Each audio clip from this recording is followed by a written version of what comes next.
Good morning, Bitcoins, and welcome to very special Mad Bitcoins Live. Today, we're going to answer the question asked by ZapChain. Who owns and runs CoinTelegraph? Where do they get their funding from?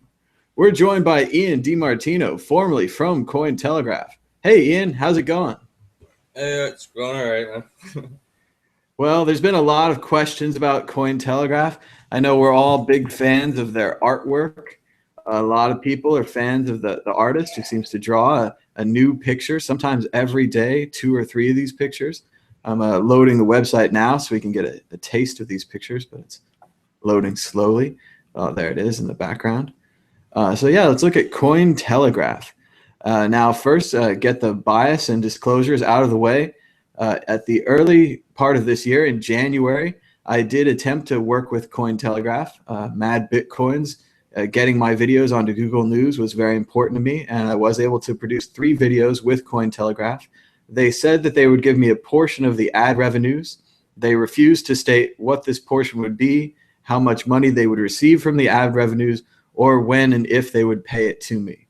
Eventually, they did not pay, and I did not do the 4th episode that we had planned on working together on. I hadn't heard from them since, but we're on decent terms. It's not a big deal. I did enjoy being on Google News and having the artwork made of the Mad Bitcoins character.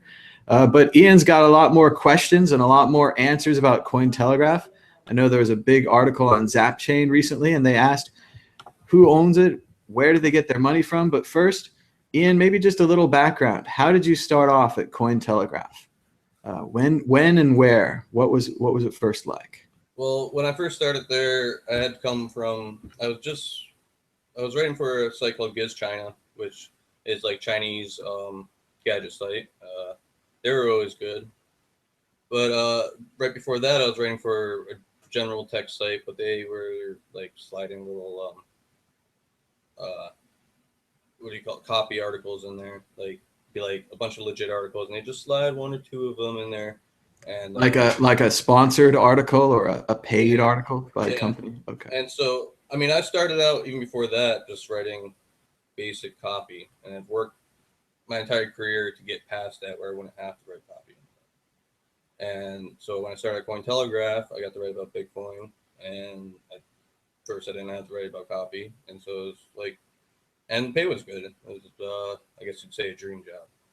When I first started. Sounds great. Did you got to go to a couple of conventions and travel a bit? It was not all just sitting behind a desk, right? Yeah, well, I mean, I went to a convention. It was like 30 minutes from my house, but I mean, it was, fun. It was a great job for a while. And then it started to change. What did you notice happening at Cointelegraph when it changed? Well, maybe I should just get out like who owns it first, and then be like, or I don't know. Actually, I shouldn't say that. I don't know who owns it, who funded it to begin with, who they told me that they know, and so I believe they probably own them, but I can't say that for sure. Uh, but I was told early on that this was their coin, and all their early funding came from it, which was Bytecoin. The crypto, not Bytecent, the new coin that's like kind of popular, but the old Bytecoin as a crypto note coin that has a lot of mysteries surrounding its beginnings. They say it was like lived in Tor for 3 years, but that's probably just explain a pre-mine. Um, yeah, so that's who originally funded Cointelegraph to answer everyone's question. And what happened next at Cointelegraph? It started to change. It didn't go well. Were they pressuring you to write more about Bytecoin? Well, at first, they just presented it as kind of like a lead, and uh, being kind of naive at the time, I just thought that's what it was. Like, oh, and I had only gotten into Bitcoin very recently before I started working for Cointelegraph. Like I told you in the pre-show, I was more like a tech journalist masquerading as a Bitcoin journalist. It took me a long time to get caught up to speed, I guess you'd have to say. But I always did my research and did my best on all those articles I could, and try to make up for lack of knowledge with an extreme amount of research. and that led me to the conclusion that like, why do they want me to keep writing about crypto no coins? They're not that big of a deal, you know, like in the community. And eventually they just came out and told me that that's was their coin, and they asked me to like attack Monero, which I refused to do. And Now, all you the said earlier when you were looking into Monero, they said that Monero was mined by botnets. Did you find that to be true? I mean it's probably true to some extent, like any CPU focused coin, but it what I found instead in the evidence, so they had me working on that article for like 2 days, was that their price, their difficulty kind of matched with Amazon's cloud mining pricing, and so I thought that was a pretty decently big article, but that wouldn't run. And they did like a lot of petty stuff, like they had me write up a this was right when I figured out it was copy, and they also presented it like Cointelegraph wouldn't survive if this wasn't done for this client, you know, like, and truthfully, when you read any small site, like if they're paying their writers and they have less than say 100,000 views daily, then there probably something's going on there. Not always, you know, like if you're a Bitcoin site, maybe you can sell mining equipment or something like that, or I think Bitcoin advertising does get a little more because it's so specific than like, you know, most sites on the web. But the point is, most sites on the web that are small have to do something like that in order to survive. Which is why we really need to get away from advertising, I think, and try to find a different model. That's a different story. Or But it's a good point. So basically, for you the influence of Bytecoin overwhelmed Cointelegraph, and the editorial decisions weren't so much about what's interesting or what's good for Bitcoin or just, you know, newsworthiness. I It would was say that about there was promoting. no editorial decisions at all. They just which was what was so great about Cointelegraph and why I stayed there. It was they let us write whatever we want, but they would just also um, have people write about crypto no coins every, you know, now and then, and just slip those ones in there, you know. And you know that's one thing when you're talking about like someone doing an AIDS walk and they just want their Google name when someone searches their name on Google, that like, oh, this lady got interviewed at this AIDS walk and she's a good person, maybe we should hire her. That's one thing, but when it's like something people are gonna be investing money in potentially, that's something where I think a media organization has to be open and transparent. So you think in But the past it wouldn't matter so much if you were writing about like cryptography, these kind of things, because there wasn't so much money involved.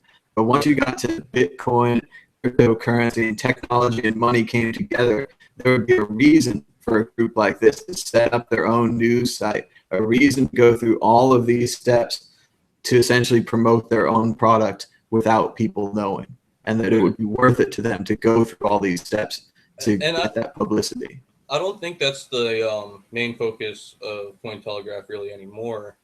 I mean, the main focus now I think is to make the people behind it money. Uh, I think they wanted it to promote Bytecoin, but it didn't really work like that. Bytecoin is a shit coin, and so it went down anyways. But all of a sudden they had like the third most popular Bitcoin site, or fourth or second or whatever it is. So they're like, well, let's just go with this. But um, and most of the writers too, because I know people are going to be calling us shills and stuff like that, but most of the writers are well-meaning people. Most of them don't even know that any of this happened. I don't think any of them know, besides me. Uh, they do have a lot of ghostwriters there. They might be in on it a lot more than I am. I don't know how much they are. I know I talked to one of the really earliest ghostwriters, someone who was writing before me, and asked him, I was like, why do you, after he left Cointelegraph, I asked him, why, and he said that they asked him to write under. He was just like an American in uh, Latvia, and they just like approached him on the street and like, hey, you want to write? And then they made him write down their ghost name, but they didn't want him to. And there during that time too, there was another guy that writes everything super mysterious for all the writers. None of the writers in the group chat, hey, who owns Cointelegraph? They either ignore it or they come with like some high-minded like, oh, it's, you know, this decentralized, blah, blah, blah, blah, blah, blah, blah. But it's not, none of that. Like the way we're paid, we haven't seen the code or anything. They just started showing us like the algorithm like a month ago. But then right after they showed us that, pay stopped. So I mean, it didn't stop, but it went down 90%. Now, that was the algorithm where it would say how popular your article was on social media, right? So if you got a lot of retweets, if you got a lot of views, that kind of thing, you would get paid more or anything at all. Yeah, you always got paid something, and the pay was great. Like when I worked at Giz China, they're a big site, and I don't want to talk bad about the guy because you know it's good, but the pay is really low. I'll just say that, like 1/10 of what it was at CoinTelegraph for a while. But weird things started happening. Like people would have like 400 views and 20,000 tweets. and then it would overwhelm the system. They get 80% of the pay, and so the other writers would complain, and they'd always come up with some excuse to be like, "Oh, someone just really liked the article and put a bot on it, and we'll fix it, and don't worry, the next algorithm will get it right, and it will be better next week. You'll see." And it's never gonna happen. It's never gonna get better for those writers. Now, I believe the new system is to give the advertising money directly to the writers. I've heard on Reddit that they got rid of their business team, their advertising team, their web development team. I hope they kept the guy that writes there, that draws the pictures. But what do you think of the new system? Can Cointelegraph turn this around? Well, they said it's a new system, but I mean, the managerial team's still there. I haven't seen anyone like quit or leave. I don't know if they're getting paid or not, but someone got paid a lot of money. There's $433,000 that went through their public Bitcoin advertising site. Is there any way I can show the listeners a link? You can go ahead and activate screen share if you have it on your screen, and you can select just the other browser window. You don't have to share your entire screen. But go ahead if you want, or you can copy and paste the link and I'll bring it up. So you see it? Yep, go ahead. All right. So you take this this right here on there, advertise with Bitcoin site, and you go to that you go to that address there. I was gonna bring it up on blockchain.info, but they can do that. You'll see that like $433,000 passed through that address. I don't know where else they've gotten money, unless they're putting the same Bitcoin through it multiple times, which I don't know why they would do that. That's a lot of money to waste in a year, and now not have money to pay your writers. It's not in there now. There's like less than 10,000 Satoshi last time I checked, but it was in there at some point. It went somewhere. So for them to be like, "Oh, we're out of money now," it just sounds like another promise that or another mistruth that maybe they are out of money, but then that means they wasted a lot of money. It wouldn't be the first time. Remember, the Bitcoin Foundation famously had a lot of money and now it doesn't have a lot of money. So it has happened before. Right, but we've all heard.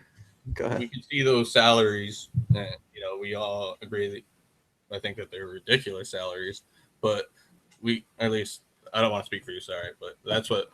Anyways. The Bitcoin Foundation was a different thing. They have publicly said where they spent the money. Right. It is understandable. They were trying to do a difficult thing. They held a lot of the money in Bitcoin. Right. They couldn't. Like I wrote a while ago, Bitcoin Foundation couldn't just like sell all their Bitcoin, and like that would have caused a panic too, especially when Gox just had gone down right at the peak. You know what I'm saying? I felt much the same thing as a minor public figure. I would receive Bitcoin tips and donations, and in reality, I needed money and I should have sold them. But I wanted to be true to my people that were donating to me, and if Bitcoin went way up, I wanted them to be the ones that gave it to me. I wanted everyone to profit. So I think the Bitcoin Foundation, even Ethereum, some of these other large projects, they held Bitcoin because they believe in it so much. And it didn't work out this time. Maybe next time, right? Right. But so the point is, I mean, that's $433,000 at today's prices too. So So my point is that there should be like something left to pay the writers. But I mean, like I told you, I haven't written there. I've written there only a couple times past couple months. So like, it wasn't really a loss to me when they stopped paying. But now that they are stopped paying, I can at least speak out without hurting the writers that still work there. And Now, give them a better you deal. mentioned the management team. A lot of us have met Tony Lane Casserly, and she said that she was the CEO of CoinTelegraph. Have you heard anything about that? Yeah. So when she was hired,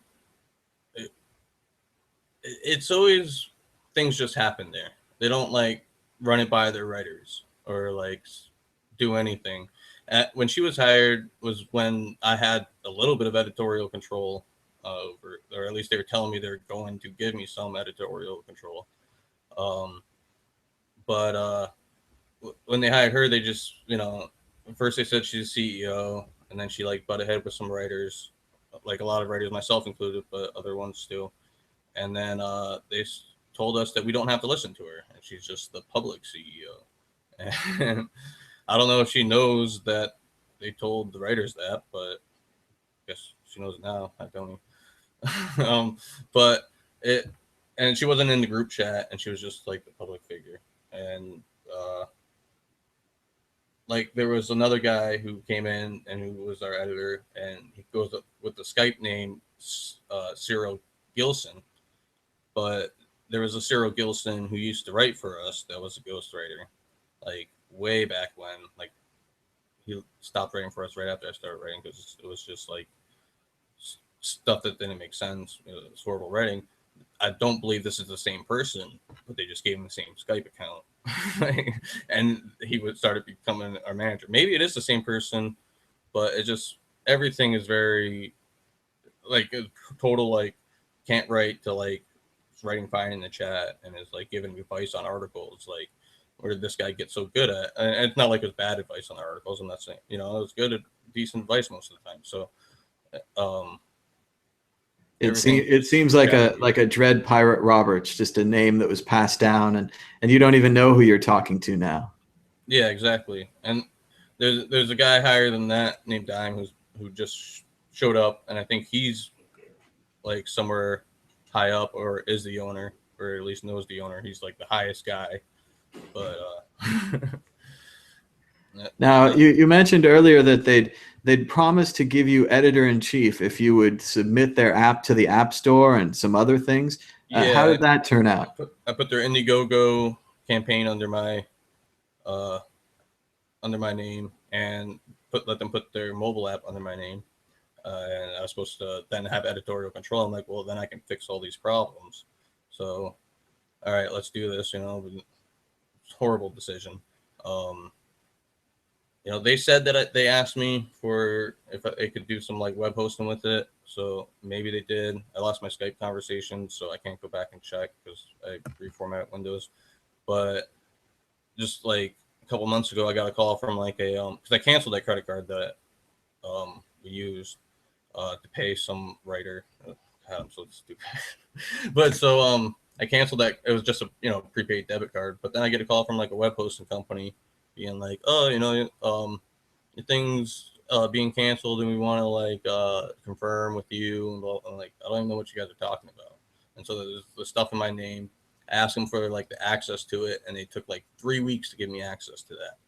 And so I mean, they're just mysterious scammers.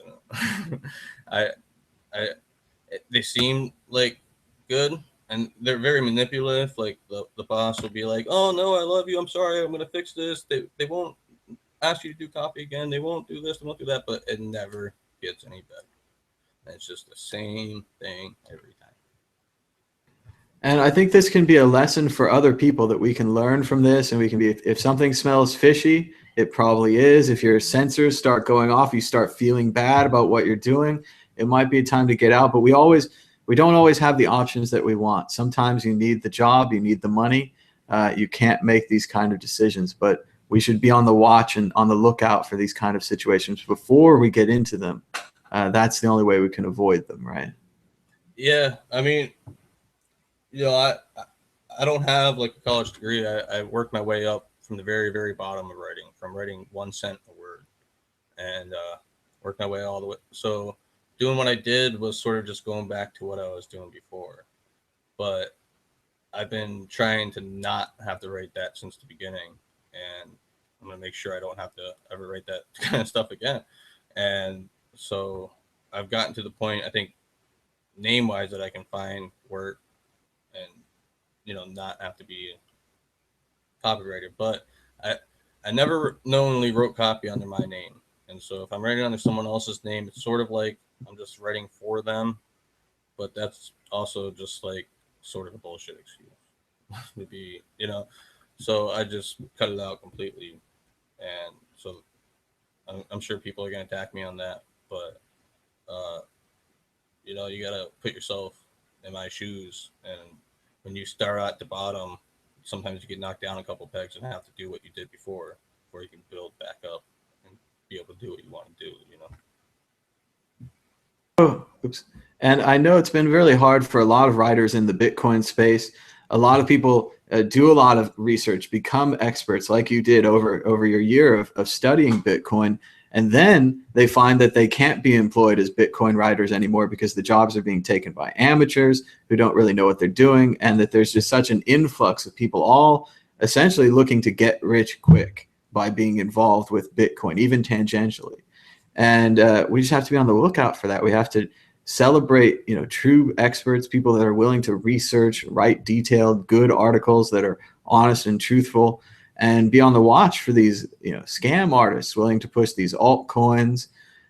You know, just the altcoins all have to prove themselves is my thing now. There are a lot of them that I'm sure are real. They have good dev teams, they have good ideas, and they're working on alternative ideas similar to Bitcoin. But there are a lot of them that are just scams, that are complex scams, or later revealed to be a scam. And it's just very hard to be on the watch for all of those. And again, also, you know, apologies. Sometimes you do call someone who's not a scammer, and that's because you're trying to find the scammers and you're trying to do the right thing. It can be hard. And I think part of it, you know, is knowing your expertise. Like, I don't try to go and dig deep into someone's code, you know, and analyze it that way, because I'm not a coder. I leave that to like Christoph Atlas, who can do that stuff really competently, you know. And I just try to go look out for scams because I can spot a scam, you know, and try to find news articles like that. You know, I had a recent one about Rand Paul's funding with Bitcoin, stuff like that. So staying within your like kind of your zone of expertise, I think, is a good thing for any Bitcoin writer. Knowing what you're good at, knowing what you're not good at, most importantly. And it should be a good lesson for anyone out there. If you have a question about a Bitcoin news source, go ahead and go to Reddit and ask that question. Talk to other people, gather information on your own, and make up your own mind before you decide that this side or that side is credible, especially when you're making investment-based decisions. A lot of these sites have the chart reading type columns. Some of the chart readers are better than the other chart readers. And all in all, I mean, I'm a lot more into technical analysis now than I used to be, but it still is chart reading. They don't really know what's going to happen next. They're estimating. And like we've learned here, we don't know. Sometimes they're motivated to estimate a different way. We can never tell, right? And I'll do like if people want, and tweet at me. I'll do an Ask Me Anything tomorrow. If there's no interest, I won't do it. But if people have more questions, I'll answer them that way. All right. Anything you'd like to add, Ian, before we wrap this up? No, I think I did enough damage for one day. All right. We've revealed today that according to our sources, CoinTelegraph was owned and operated by Bytecoin, well, not necessarily owned, but perhaps operated, perhaps owned, allegedly. We've now thrown Bytecoin, an early crypto note coin, into the mix. So Redditors out there, start analyzing the articles. Maybe we could see a statistical rundown. How many articles on CoinTelegraph were written about crypto note, about Bytecoin, against Monero? This kind of statistical thing could help us understand this more. I don't have time for this myself, but maybe somebody out there is a wizard with this and could take care of it. And in general, we look forward to your discussion on Reddit about this. We'll probably talk about it again tomorrow on the Bitcoin group. Hopefully there's some more revelations and some more discussion about this. We'll see how it goes. And I think that's about it. Thanks, Ian, for being with us. Yeah. Thanks a lot, man. And we hope to talk to you guys again soon. Yep. Bye-bye.